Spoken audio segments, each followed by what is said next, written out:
There was a battle in World War II where the Americans and the Germans fought on the same side. And that battle was the Battle of Castle Itter.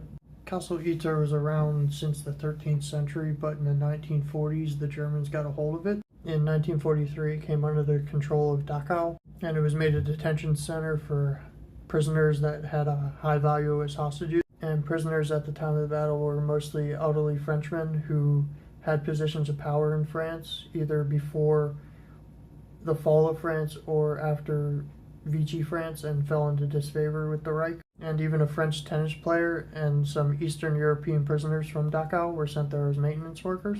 And in 1945, Germany was rapidly losing land. The parts in blue are the only parts they had by May of 1945. And Itter is down by Switzerland there. So by May of 1945, Dachau is being liberated by the Allies.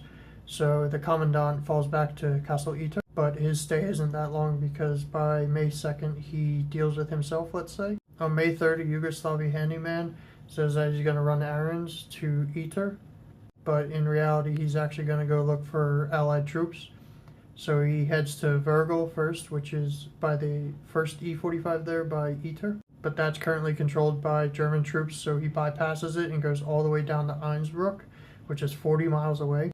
He does meet Americans there, and they do try to send help to Itter, but they are pushed back about halfway there. And back at Itter, with the handyman not returning and the commandant doing what he did, the rest of the German forces abandon their post. So the prisoners take control and know it's not safe to leave, and they don't know if the Yugoslavian had success, so they send out their cook for a mission. So the cook heads down to Virgil now, and it is abandoned by the German troops, so he meets up with Austrian resistance there. And the Austrians take him to Josef Gangl, who's a Wehrmacht officer.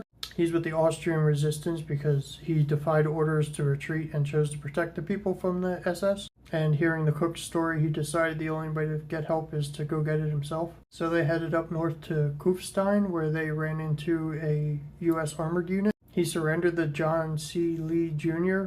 He heard his story, so he decided to help rescue the prisoners.